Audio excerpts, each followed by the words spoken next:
People want to join the European Union. Yes. Nobody wants to join China. Nobody, no neighbor of the United States says, well, we want to join the United States. Nobody wants to. They want to join the European Union just because we have respect. We have the rule of law. We do speak softly.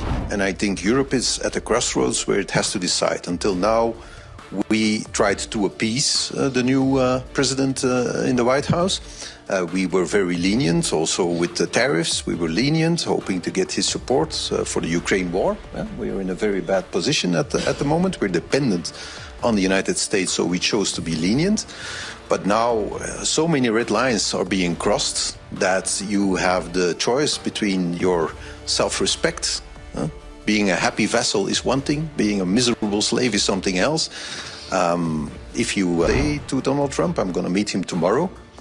The meeting was fixed before the Greenland issue. Looking forward to it? Oh, yeah, I'm looking forward. The European Union, they are talking about enlargement, but we are talking about civilized enlargement, and they are talking about enlargement by using the force and by using the guns. Okay.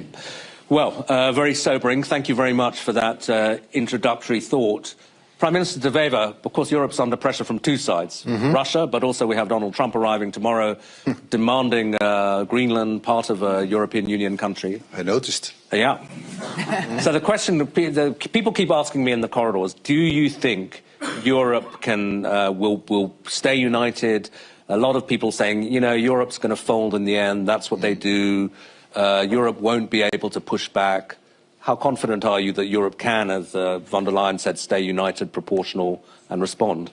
It's a very good question, actually. I wonder about this myself. We're under a lot of pressure. We're 27 countries. And if you're under pressure, two things can happen.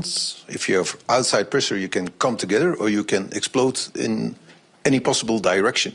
And I think Europe is at a crossroads where it has to decide. Until now, we tried to appease the new president in the White House. We were very lenient, also with the tariffs. We were lenient, hoping to get his support for the Ukraine war. We are in a very bad position at the moment. We're dependent on the United States, so we chose to be lenient.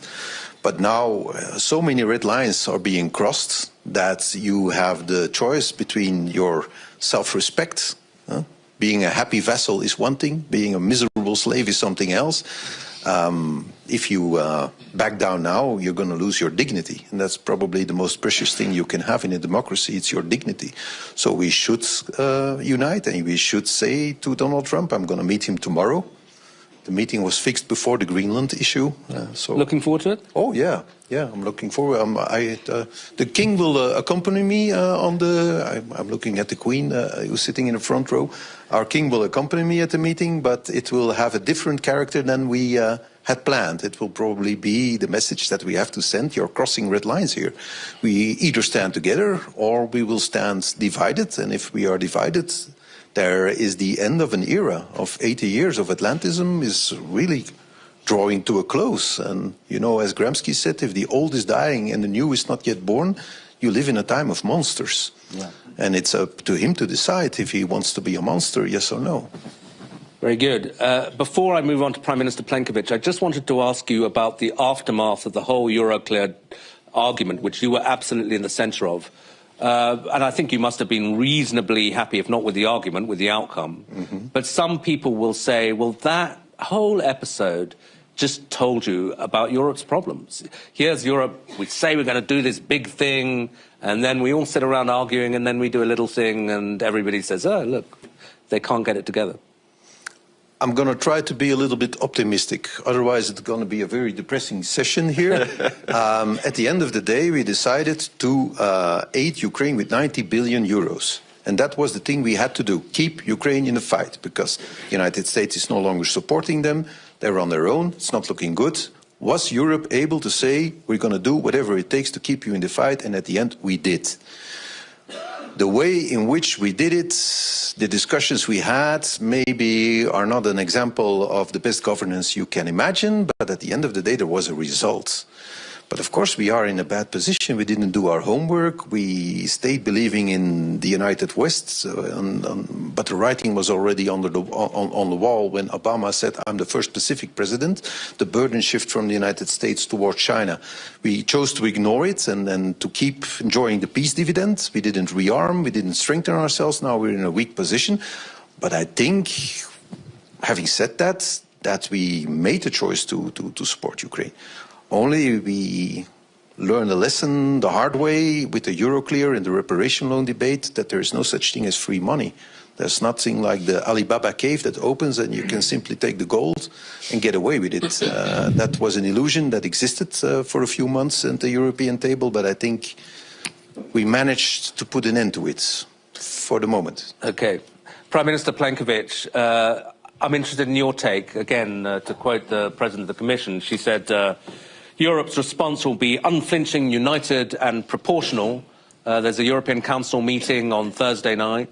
What kinds of things will Croatia be arguing for that Europe should respond to from these twin challengers, Russia and the United States now? Yes. First of all, thank you for being here again for 10th season in a row as the Prime Minister of Croatia. My first point is regarding what we were discussing in December in Brussels. I think whatever the outcome was, pending option A, option B, using the Russian Central Bank frozen assets or the loan, the good outcome that we have found 90 billion euros to finance Ukraine for 26 and 27, both functioning of the state, the entire I would say blood flow of the financial system, and also helping Ukraine to defend itself. This was the key political objective. How we got to it was basically a technique. I think the outcome which came out was a little bit more secure when it comes to the legal certainty, and therefore Bart has managed to convince the majority of us that his arguments were fine.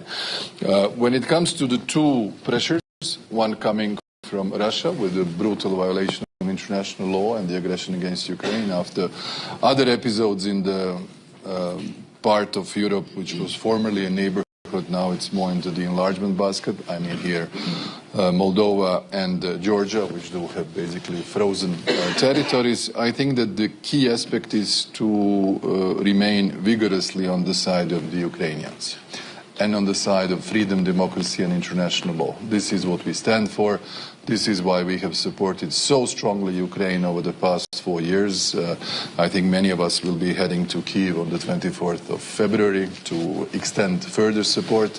And I think we should a little bit revisit what we discussed a few days ago, and that is the peace plan. Now, the Greenland has taken us, the entire debate, into a different direction, a bit odd, unexpected, but these are the realities of a changing global order. We are, as we have seen recently, in the situation where the international organizations, international law, global governance, as we knew it, is changing so rapidly that we need to position ourselves. I think the only safe way for the European Union to remain an actor is to try to be as united as possible. Not necessarily all the governments are singing the same tune.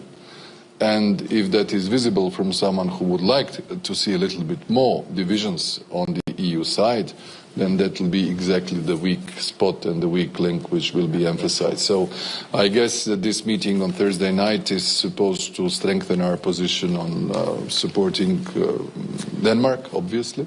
That is a very logical way to do it, but also maintaining sensible, reasonable, expected, good transatlantic ties with the United States. I mean, for all of us, despite all the, let's say, noise in the communications channel, I mean, United States is an ally and a friend. I don't know anybody among 27 who has altered that position. So we need to talk to each other more, maybe be less abrupt in being faced with fait accompli propositions, but more talking to each other and finding solutions for the global order. This is our position, and this is a line of Croatia that has been very clear for the last 10 years.